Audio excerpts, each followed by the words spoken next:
This is the story of a man named Stanley. Stanley worked.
All of his co-workers were gone.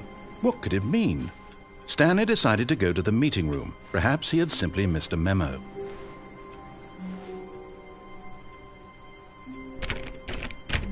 Oh, please.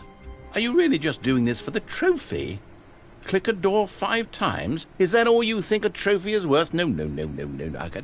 I can't just give these merits away for such little effort. A measly 5 clicks? Now, suppose you were to click the door 20 times. I would say that's the kind of effort that warrants recognition.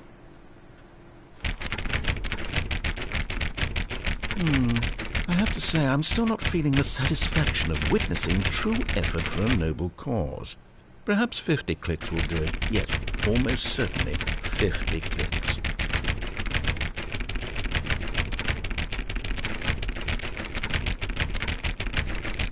No, I'm still not feeling it. I want this trophy to have meant something. It has to be a true reward for valiant effort. I want to see some hustle, Stanley. I want to see commitment, a willingness to go all the way no matter the cost. Why don't you go put 20 clicks into door number 417?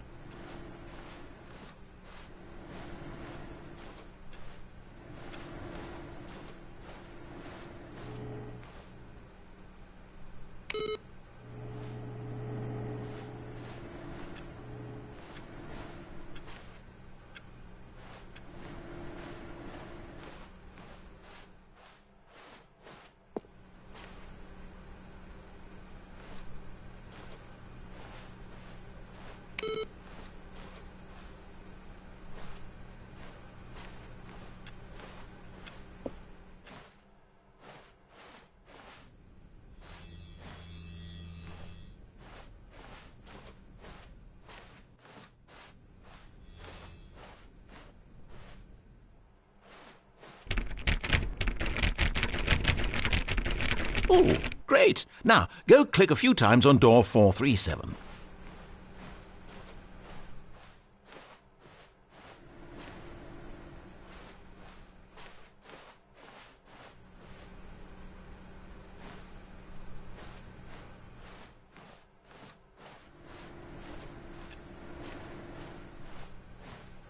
Excellent. I think we're getting somewhere. Now, door 415. Let's give it 10 clicks or so.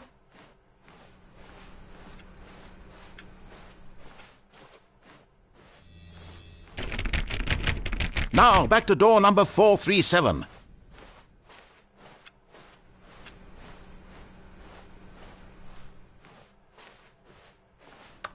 Let's see. How about you click on, well, I don't know, the copy machine? All right, back to room 417. I'm really feeling it now. I think we're getting somewhere. Okay, now go climb on employee 419's desk.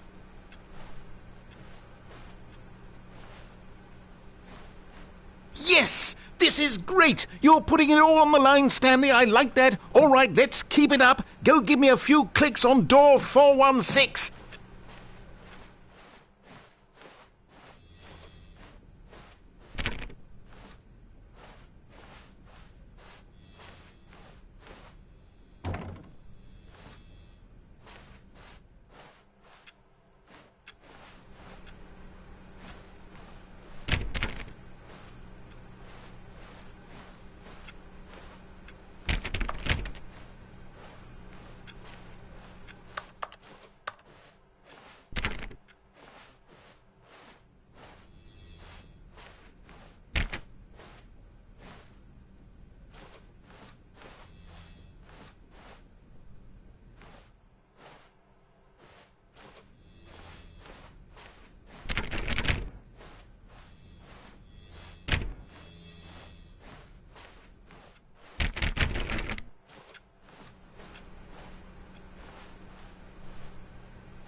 Oh, good. You notice my sign. Yes, I have something very exciting to show you.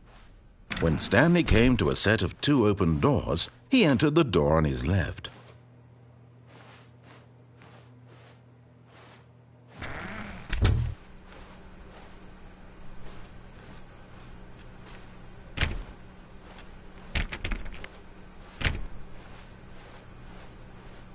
Yet there was not a single person here either.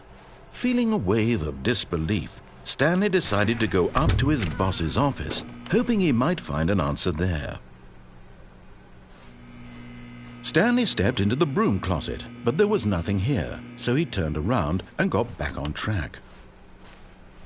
Coming to a staircase, Stanley walked upstairs to his boss's office.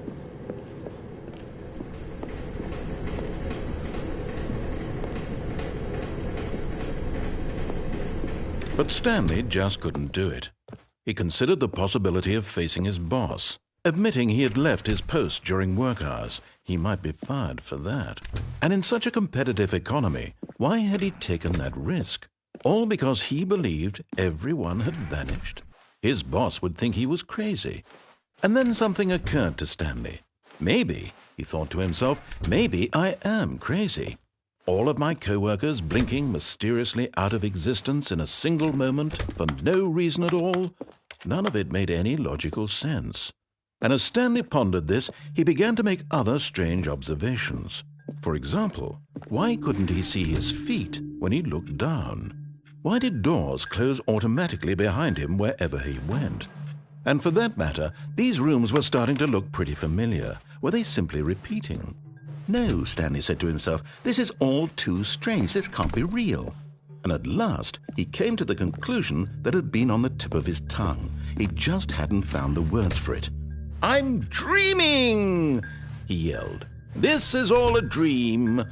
Oh, what a relief Stanley felt to have finally found an answer, an explanation. His co-workers weren't actually gone. He wasn't going to lose his job. He wasn't crazy after all. And he thought to himself, I suppose I'll wake up soon. I'll have to go back to my boring real-life job pushing buttons. I may as well enjoy this while I'm still lucid. So he imagined himself flying and began to gently float above the ground. Then he imagined himself soaring through space on a magical starfield, and it too appeared. It was so much fun, and Stanley marveled that he had still not woken up. How was he remaining so lucid? And then perhaps the strangest question of them all entered Stanley's head. One he was amazed he hadn't asked himself sooner. Why is there a voice in my head dictating everything that I'm doing and thinking? Now the voice was describing itself being considered by Stanley, who found it particularly strange. I'm dreaming about a voice describing me, thinking about how it's describing my thoughts, he thought. And while he thought it all very odd and wondered if this voice spoke to all people in their dreams, the truth was that, of course, this was not a dream. How could it be? Was Stanley simply deceiving himself, believing that if he's asleep, he doesn't have to take responsibility for himself? Stanley is as awake right now as he's ever been in his life. Now, hearing the voice speak these words was quite a shock to Stanley. After all, he knew for certain, beyond a doubt, that this was in fact a dream. Did the voice not see him float and make the magical stars just a moment ago? How else would the voice explain all that? This voice was a part of himself too. Surely, if he could just... He would prove it. He would prove that he was in control, that this was a dream. So he closed his eyes gently, and he invited himself to wake up. He felt the cool weight of the blanket on his skin, the press of the mattress on his back, the fresh air of a world outside this one. Let me wake up, he thought to himself. I'm through with this dream. I wish it to be over. Let me go back to my job. Let me continue pushing the buttons. Please, it's all I want. I want my apartment, and my wife, and my job. All I want is my life exactly the way it's always been. My life is normal. I am normal. Everything will be fine. I am okay.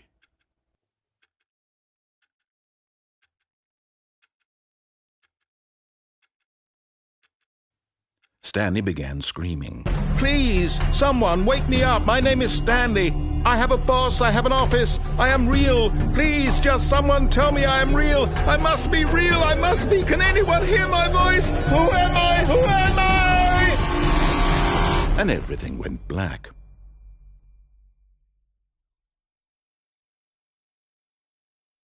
This is the story of a woman named Mariella. Mariella woke up on a day like any other. She arose, got dressed, gathered her belongings, and walked to her place of work. But on this particular day, her walk was interrupted by the body of a man who had stumbled through town talking and screaming to himself, and then collapsed dead on the sidewalk. And although she would soon turn to go call for an ambulance, for just a few brief moments she considered the strange man. He was obviously crazy, this much she knew. Everyone knows what crazy people look like. And in that moment, she thought to herself how lucky she was to be normal. I am sane. I am in control of my mind. I know what is real and what isn't. It was comforting to think this, and in a certain way, seeing this man made her feel better. But then she remembered the meeting she had scheduled for that day.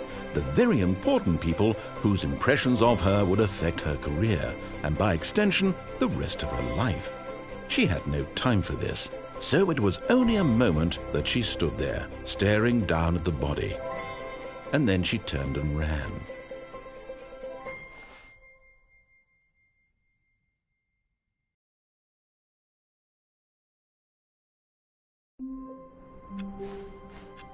All of his co-workers were gone. What could it... Oh, please. Are you really just doing this for the trophy? Click a door 5 times? Is that all you think a trophy is worth? No. I can't just give these merits away for such little effort. A measly 5 clicks? Now, suppose you were to click the door 20 times. I would say that's the kind of effort that warrants recognition. I have to say, I'm still not feeling the satisfaction of witnessing true effort for a noble cause. Perhaps 50 clicks will do it. Yes, almost certainly 50 clicks.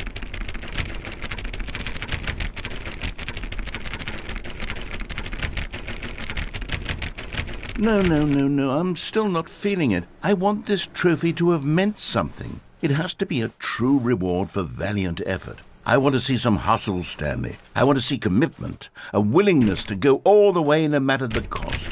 Why don't you go put 20 clicks into door number 417? Oh, great. Now, go click a few times on door 437.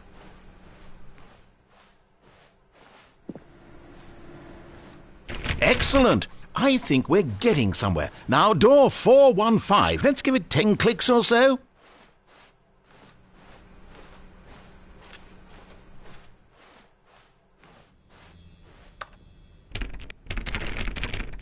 Now, back to door number 437.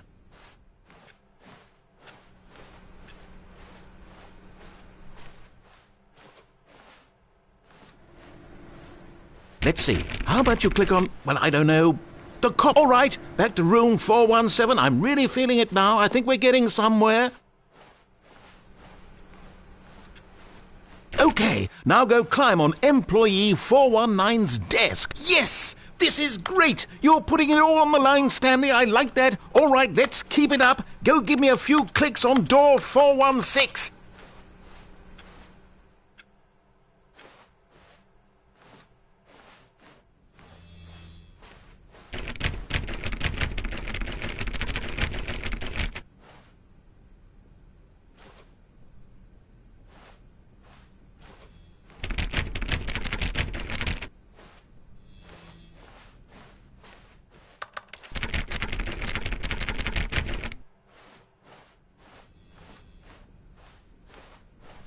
When Stanley came to a set of 2 open doors, this was not the correct way to the meeting room, and Stanley knew it perfectly well. Perhaps he wanted to stop by the employee lounge first, just to admire it.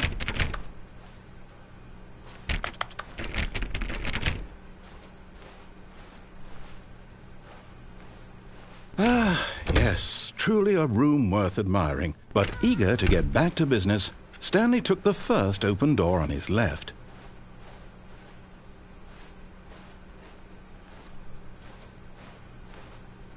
Stanley was so bad at following directions, it's incredible he wasn't fired years ago.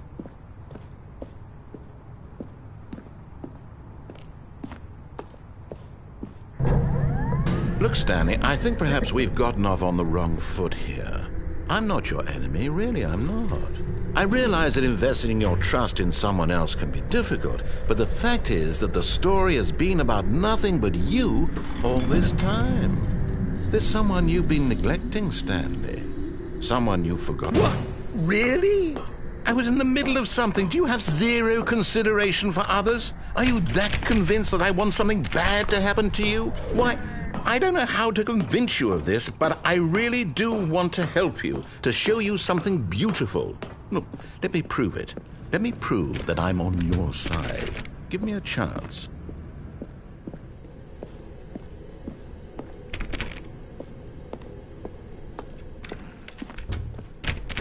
Now listen carefully, this is important. Stanley walked through the red door. Aha, perhaps you misunderstood. Stanley walked through the red door.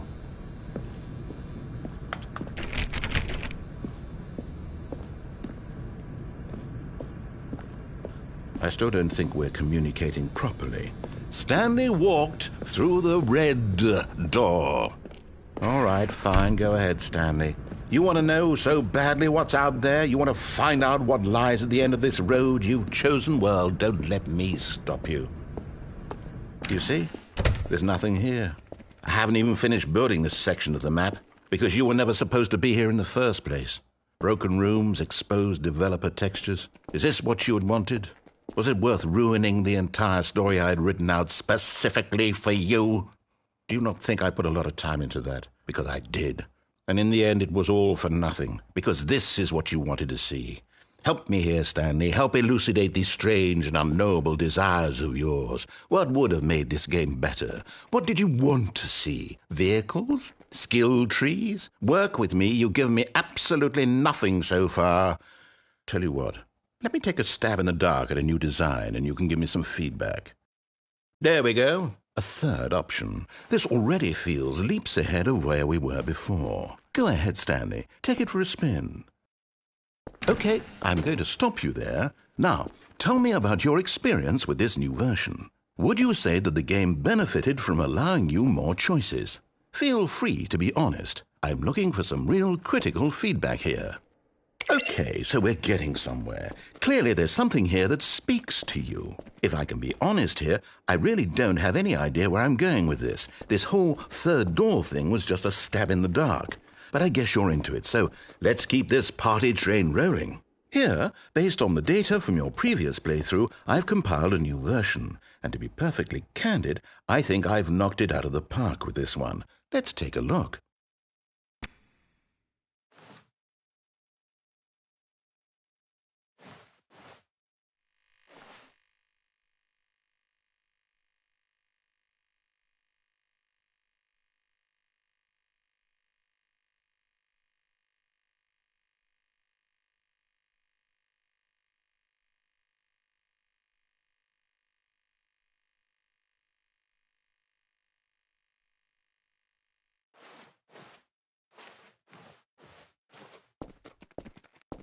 Now, would you say that competitive leaderboard helped you feel motivated to keep walking through doors? Again, honest answers, please.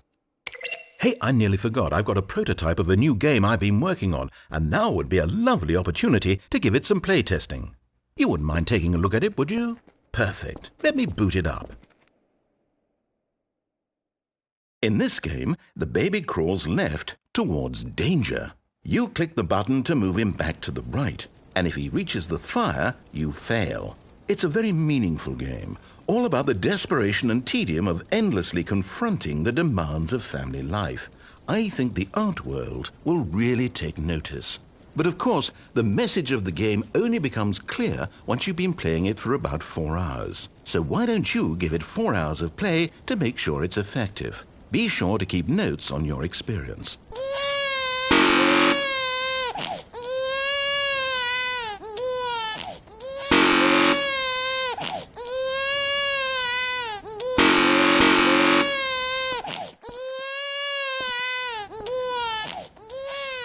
You heartless bastard. Did you do it because you hate babies or purely to spite me? Because if it's the latter, well, I don't know what to do. I'm completely out of ideas. I can't think of a single thing that might improve the experience for me. I'm not even going to try. I'm out. I'm done. It's over. Thank you for playing. Your input was extremely valuable. Oh, hey, since my game was so awful, why don't we play someone else's game, just to ease the pain? Let's see. What do we have here? Yes, this seems like it'll work. Let's give it a shot.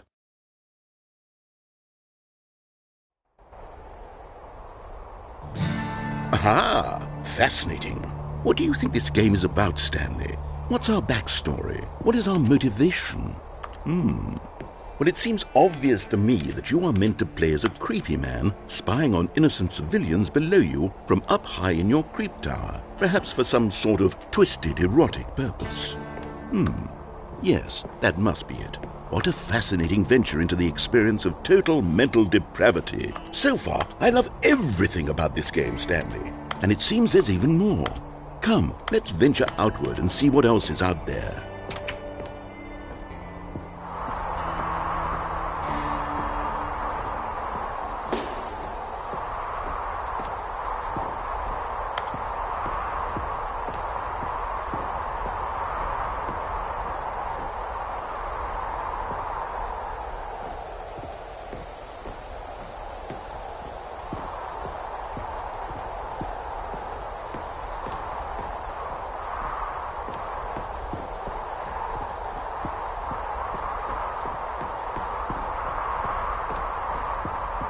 Oh, no.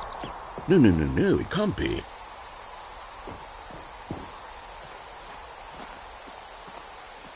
It is. It's an open world game. Good God, quickly, block it off. Oh, thank goodness, Stanley. What a close call. You nearly wandered off into that thing. That big, open, just wandering around. No right or wrong directions. No path to follow. You can just go in any... Oh, thank heavens we avoided it. We're out of the woods now, Stanley. Okay, I'm going to get us out of here. Let's find another game. Preferably something with walls. Something with nice, big, insurmountable walls. Okay, I think this will be just the thing.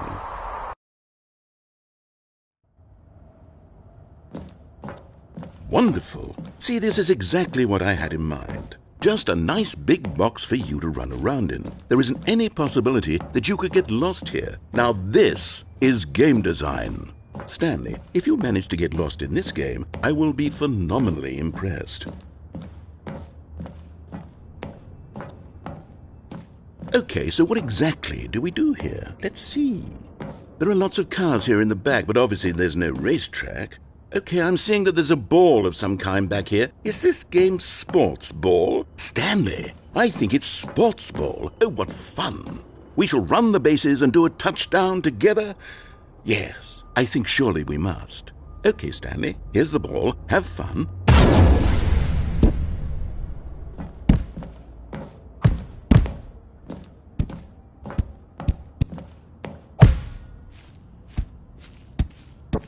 Are you doing it? Are you winning? Is this fun? Is it better than my miserable little story that I worked so hard on?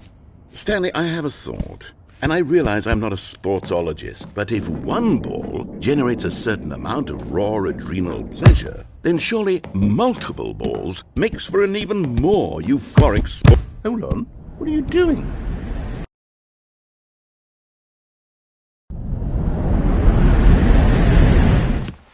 Stanley, don't do that. I can't follow you there. I can't help you.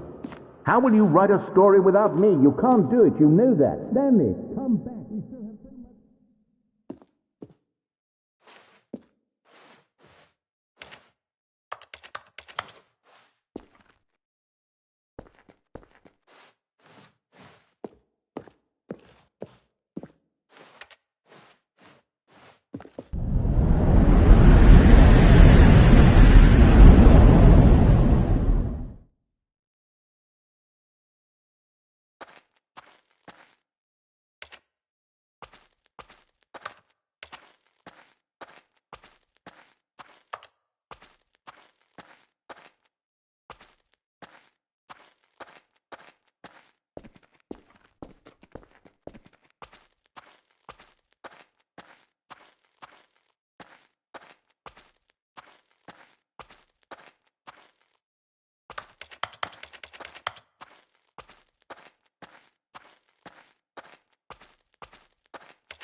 I wonder what he found. If what he wanted was to be the leading man in his own story, well, perhaps he's gotten it, down in wherever he is right now. I wonder if he's happy with his choice, and if he's learned the heavy cost that comes with it. He'll understand soon what I was trying to tell him. He needs me. Someone who will wrap everything up at the end, to make sense out of the chaos and the fear and the confusion. That's who I am. That is what I mean to this world. Oh, yes. Yes, I'll be back. There's no other way. Once this ends, after it all comes to a close, then I'll be back. The end will be here soon. Very soon. I can wait.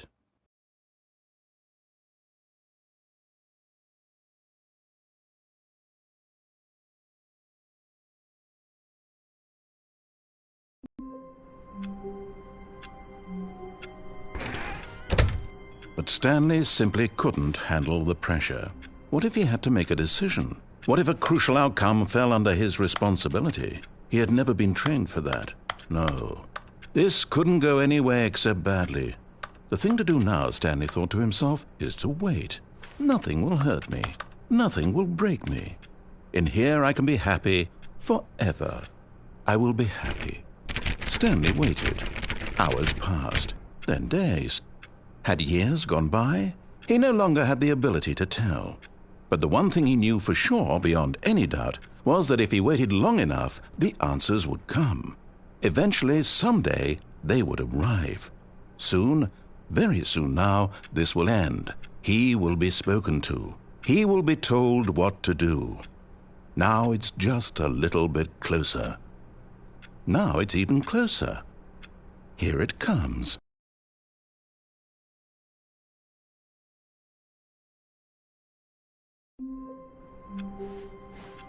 All of his co-workers were gone. What could it mean?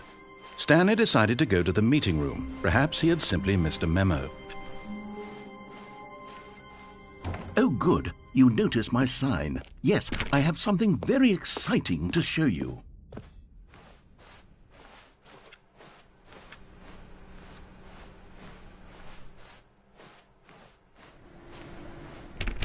Oh, please. Are you really just doing this for the trophy? Click a door 5 times? Is that all you think a trophy is worth? No. I can't just give these merits away for such little effort. A measly 5 clicks?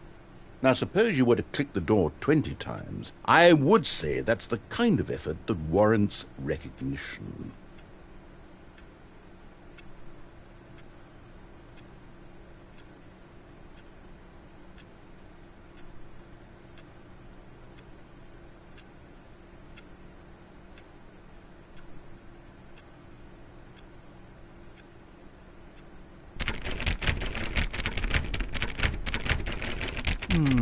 I have to say, I'm still not feeling the satisfaction of witnessing true effort for a noble cause. Perhaps 50 clicks will do it. Yes, almost certainly 50 clicks.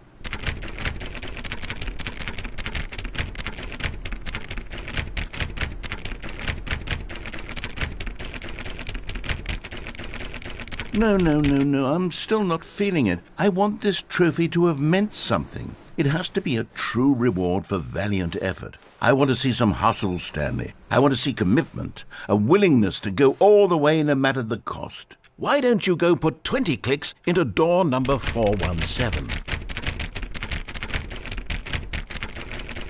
Oh, great. Now, go click a few times on door 437.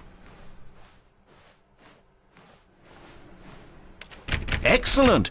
I think we're getting somewhere. Now, door 415. Let's give it 10 clicks or so.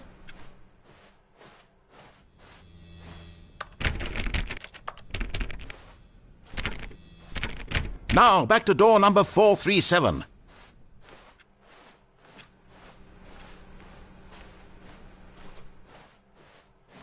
Let's see. How about you click on, well, I don't know, the copy machine? All right, back to room 417. I'm really feeling it now. I think we're getting somewhere.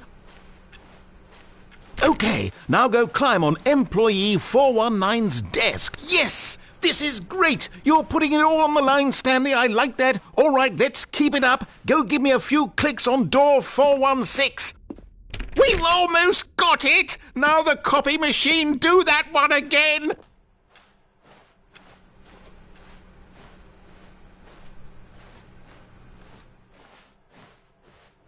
Finish it off, Stanley! 5 clicks on door 430! Yes! We did it! Oh, wow. That felt amazing.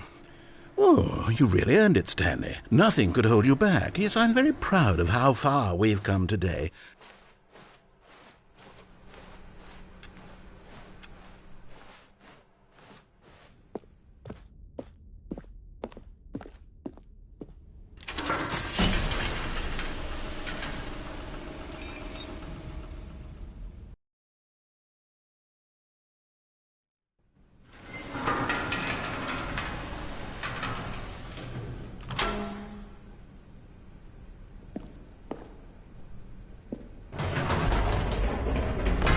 You see, Stanley, I've been reflecting on the Stanley Parable and about how roundly disappointing this ultra-deluxe version has turned out to be.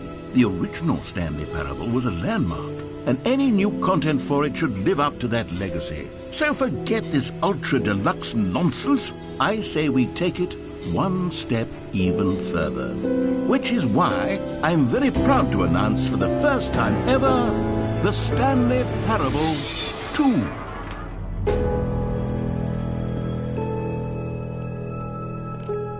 Yes, you see, isn't this far superior to a measly port with a few minor additions? Think of all the new territory we'll cover with a fully fledged sequel. An entirely new experience, built from the ground up. Why, there are so many possibilities. It could go in so many different directions.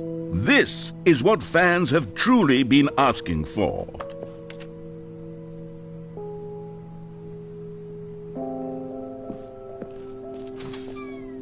Now, to be clear, I haven't quite nailed down what exactly the Stanley Parable 2 is going to be, but let's take a look at some of the features I've been developing for it.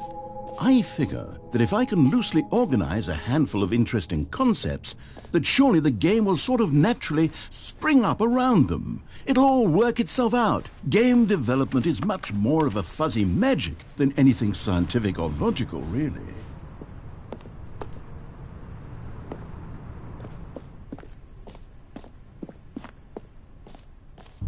Here we are. Go on, try out some of the new features.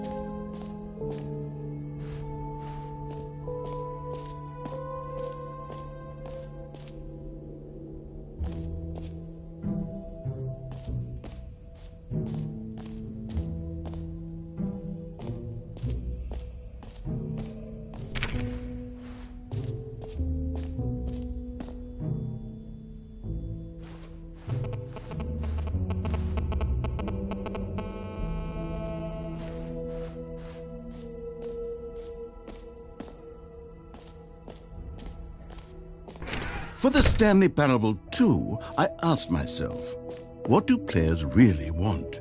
And of course, the first and most obvious answer is that they want to be individually recognized and validated as people.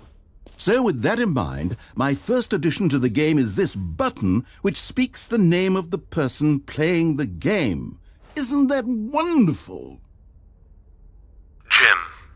Sorry, I should have clarified. Right now, the button only says the name Jim. But of course, in the final game, this button will say your name, whatever name that is. Here, let's have you role-play as Jim to really simulate the full experience of this feature. Just play along. I promise you'll love it.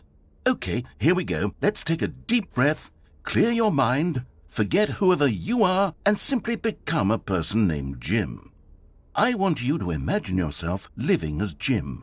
Sleeping and waking as Jim. Jim. Whoa, hold on. I wasn't finished setting up the backstory. If you don't properly roleplay as Jim, then you'll never understand the impact of this button. Otherwise, it's just a stupid button that says somebody else's name. Okay, we're doing it again, and this time let me finish first. Now, allow yourself to become Jim. Imagine yourself driving to work as Jim, playing frisbee on the weekends as Jim, staying up all night for a popcorn and horror movie sleepover as Jim, developing a crippling substance addiction as Jim, rediscovering yourself through fringe religious groups as Jim, and finally dying a slow death at an old age, surrounded by members of your cult as Jim. Do you feel it in your soul? Are you really, truly Jim right now? If so, then please step forward and press the button. Jim. Yes! You see? What a thrill! What a rush! That was you! The button described you. Do it again. Do it again. Jim. Oh, it hits even harder the second time. If this were the only new feature in the Stanley Parable 2, it would still be worth the money. Let's take a break from the Jim button. I'm too emotionally drained from all of this personal validation.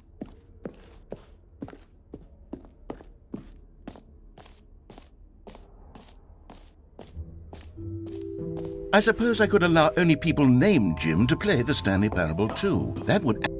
An epilogue would be fun, wouldn't it, Stanley? Yes, it would go at the end of the... well, we'll figure that out later.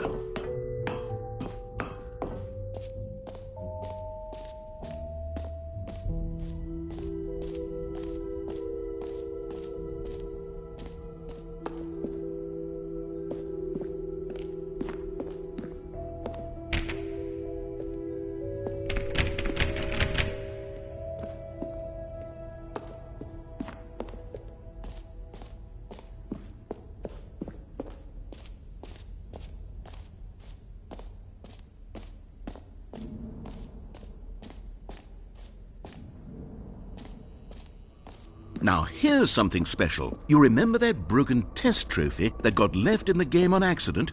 Well, I'm developing a technology to simply give you the trophy. Yes. You see, you'll come to this lever, and when you pull it, the trophy will be given to you. It's as simple as that. Okay, perhaps I should have clarified. This is technology that will exist. Right now, the trophy is still fully broken. I'm not a wizard, Stanley. But I guarantee it will be fixed in the sequel, to at last satisfy the hordes of ravenous fans all over the world who have been uproariously demanding this feature. Gamers, we hear you, and I promise it will happen.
What else? What other exhibits haven't we seen yet?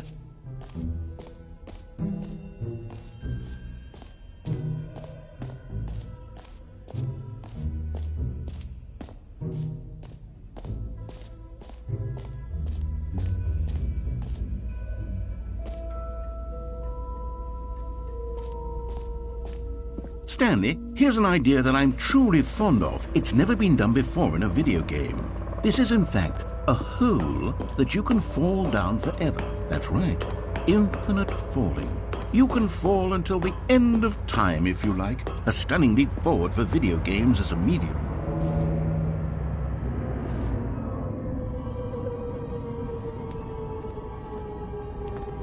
You see, isn't it wonderful? One of my more ingenious concoctions, if I do say so. Now then, since you've gotten to see the infinite hole, you can press the teleport button to pop back up to the top, and we can continue onward. Now, I don't mean to be a bummer, but I do recommend you use the teleport button to go back to the top.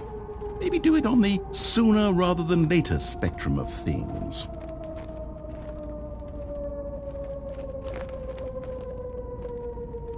Okay, Stanley, I don't know quite how to say this tactfully, but it's possible that I slightly exaggerated the infinite nature of the hole. Is it a very, very deep hole? To be certain it is. It's an extremely deep hole. I don't want anyone to say that it isn't an astonishingly deep hole. It is. Is it infinite? Well, that sort of depends on your definition of infinity. From one perspective, the infinite is merely philosophical in nature. It's more... Okay, well, good for you. You found the bottom of the hole. You found me out, Stanley. I'm a liar and a cheat, and you're so clever. Look, I think the issue here is just that you're unusually fascinated by falling. What normal person actually wants to fall infinitely? I figured the hole was as deep as anyone would actually need. Don't you put this on me. Maybe you're the problem. Look, things got a little heated there. I think we both said some things we didn't mean. Why don't we just put all this behind us and agree to just call the hole mostly infinite? If that works for you, then go ahead and press the teleport button to warp up to the top of the hole and we can move on. I'll just be up here when you're ready. Great. Now, I'm very excited to show you even more of my ideas for the sequel. Oh, for heaven... You see, I was right. The problem is you. The problem is that you like holes too much. Not normal. A normal person would have said, yep, that's an infinite hole right there, goes on forever till the end of time. Don't need to see it all, but not you. Oh, no, no, no, no. You have a weird sort of... Oh. Did the hole seem even shorter to you this time? I couldn't help but feel like you spent a little less time in there than you did before. I mean, admittedly, I didn't make an infinite hole, but I didn't think it was that not infinite. Well, I suppose once again there's nothing to do here. If you decide you've had enough of the hole, you can hit the teleport button and come join me up above. Had enough? I'm positively thrilled. Gosh, how could I have guessed? You're back in the hole. If this starts to become a thing where... Wow. Okay. Yes. I'm starting to become extremely certain that the hole is not only not infinite, but that it's growing steadily less and less infinite. I suspect that I'm starting to hit the point where it's no longer feasible to call the hole infinitely deep, even by the lax overall standards for accountability and marketing. What's going on here? Stanley, I have no explanation for the uncertain nature of the hole's length. Here, let's try something. Let's pop back up to the top, and we'll see if it gets any shorter. Well, there it is. The shame of my lie has come to haunt me. How is this still appealing to you? I know you're obsessed with holes, but at this depth, I just can't see this scratching the itch. Oh, who am I to judge? You just do whatever it is you're here to do and hit the teleport button when you're ready to move on. Is the, teleport button not working? You sure? Well, I mean, I really don't have an explanation. It was working just a... Still nothing? Well, I suppose there is one thing I can do to fix this. I'm out. Goodbye, Stanley. You couldn't bear to be away from the hole, and now you'll get more time with it than you could ever have asked for. It's a win for everyone. You get to be with the hole, I get to do literally anything else. Take care, Stanley. I hope you and the hole have a wonderful rest of eternity together.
My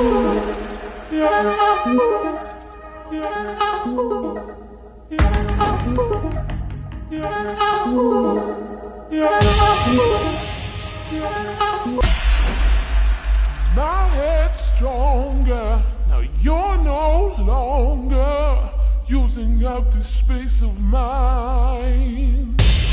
My head's stronger. Now you're no longer using up this space of mine. My head's stronger. Now you're no longer using up this space of mine. My head's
Stanley? Stanley? Stanley? Oh, good, you're awake. It seems you had sort of dozed off there, drifting away into dreamland. But we can't have that, Stanley, because this hole is just so darn fascinating that I want you to be wide awake for every second of it. You don't want to miss a single moment. So how about if I just pop in from time to time and wake you up to keep you really, truly focused on the hole? From the looks of things, you and I will have many, many years here in this hole, and I'm looking forward to all of them. Stay alert, Stanley. I'll be back. Toodle-pip.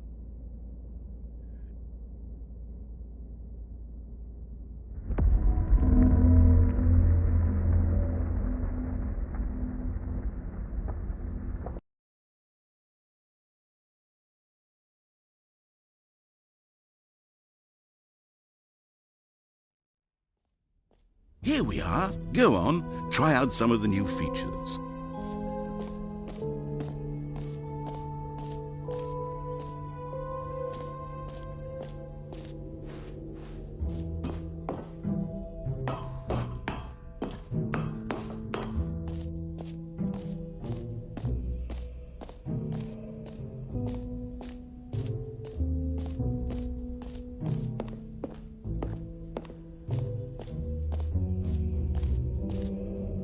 You know what? Let's bring the jump circle back for Stanley Parable 2 as well. It's a...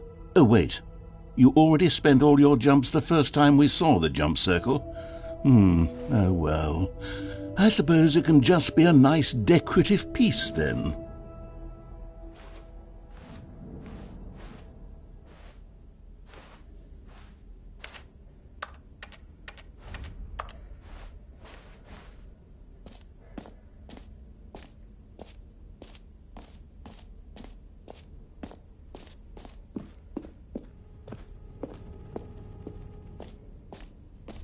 Ah, collectibles.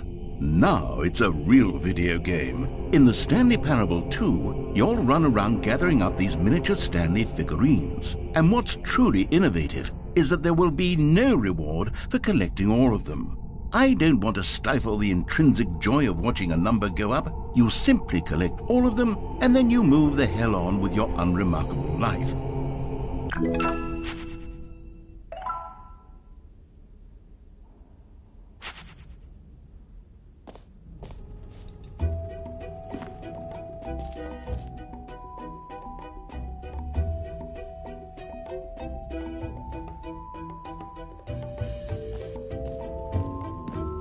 God, it really is the worst when you collect everything in a video game and then they give you a big fancy reward for it. Absolutely tragic. Calling it the Stanley Parable 2 is just so much catchier than Ultra Deluxe, don't you think? Ultra Deluxe? What does it even mean? But the Stanley Parable 2, now that's an artistic statement right there. It's future-oriented. It screams progress and innovation and long-term franchising potential.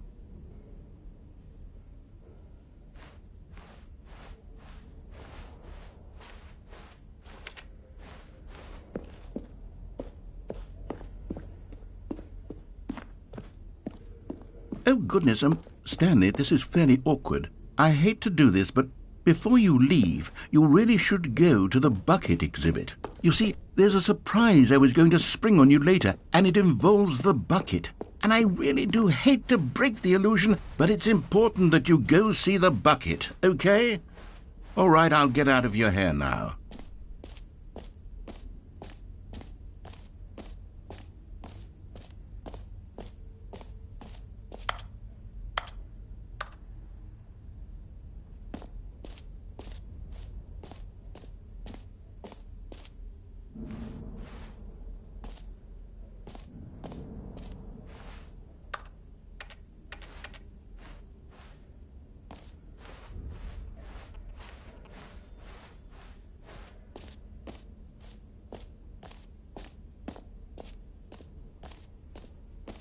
Okay, I'll be honest, I haven't yet decided on this one. I think that in the new version, the office could use a bit of decoration, like balloons. But I'm undecided on Get Well Someday and Happy 12th Birthday. Which would you go with? You know, sometimes when you solicit another person's opinion, it makes you realize that you knew which one you actually really wanted all along.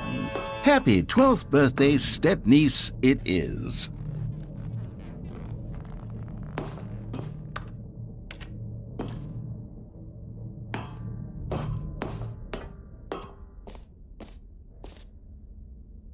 Or actually, maybe I should have gone with...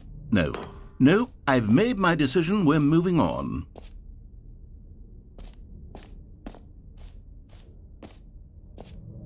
Come now, you've already made your choice. It's true that you chose badly, but we all have to move on from our mistakes.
A common complaint of the Stanley Parable was that it was confusing and paradoxical, that it engendered a chaotic sense of reckless despair in those who played it. Well, I'm happy to say that after much consideration, I've engineered a clever solution to this fundamental problem with the game.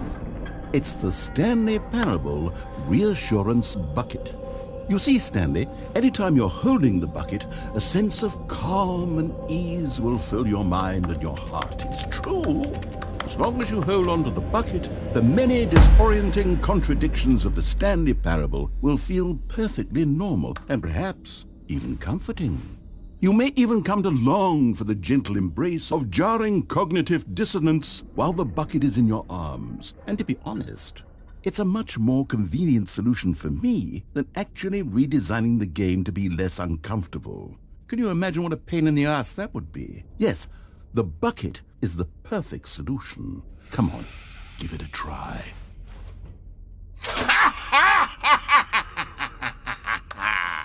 Can you feel it? The glow of comfort, even in the face of crushing despair, must already be sweeping through your body. And in fact, can I say that I do believe the bucket lends you an air of charisma as well? I think that just holding it has made you the slightest bit more attractive as a person. The benefits of the bucket seem to go on, don't they? All this and more await you in the Stanley Parable 2. Does anyone give out awards for most enjoyable bucket in a video game? That really should be an award if it isn't already.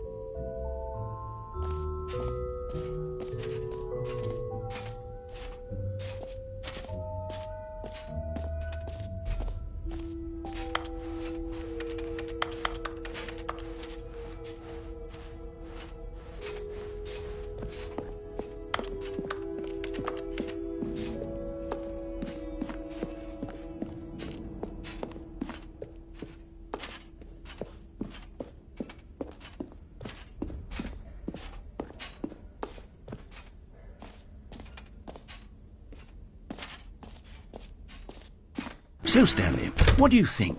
Do you like all of the new features? Yes, I know it's not exactly clear yet how exactly these features will come together as one single coherent video game, but I can feel it in my soul.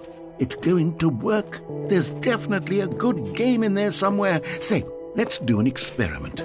I'll arrange these new features together, and we'll see whether or not it coheres into a meaningful gameplay experience. Okay, are you ready? Here it is. I give you the Stanley Parable 2.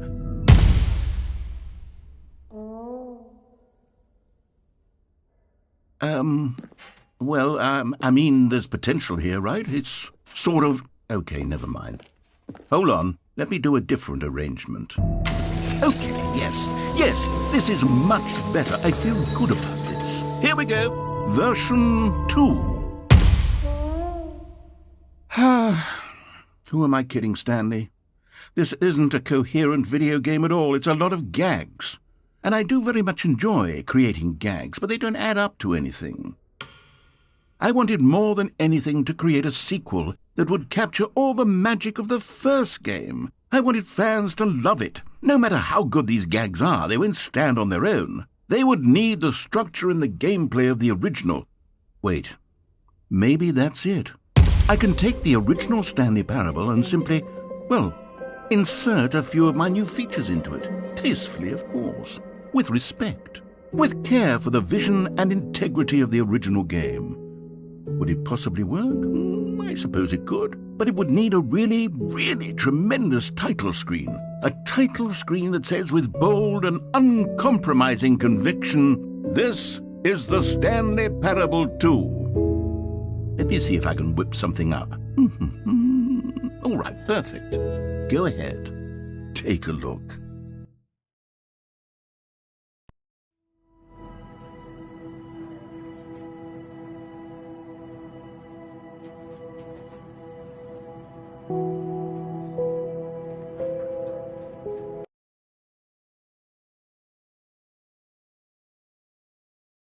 This is the story of a man named Stanley. Stanley worked for a company in a big building where he was employee number 427. Employee number 427's job was simple. He sat at his desk in room 427 and he pushed buttons on a keyboard. Orders came to him through a monitor on his desk, telling him what buttons to push, how long to push them, and in what order. This is what employee 427 did every day of every month of every year. And although others might have considered it soul-rending, Stanley relished every moment that the orders came in, as though he had been made exactly for this job. And Stanley was happy. And then one day, something very peculiar happened. Something that would forever change Stanley. Something he would never quite forget. He had been at his desk for nearly an hour when he realized that not one single order had arrived on the monitor for him to follow. No one had showed up to give him instructions, call a meeting, or even say hi. Never in all his years at the company had this happened, this complete isolation. Something was very clearly wrong. Shocked, frozen solid, Stanley found himself unable to move for the longest time. But as he came to his wits and regained his senses, he got up from his desk and stepped out of his office. All of his co-workers were gone. What could it mean? Stanley decided to go to the meeting room. Perhaps he had simply missed a memo.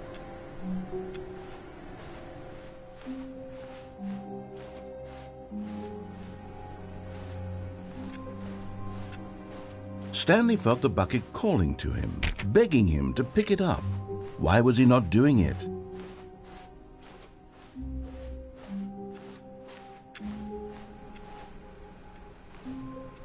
Stanley picked up the bucket.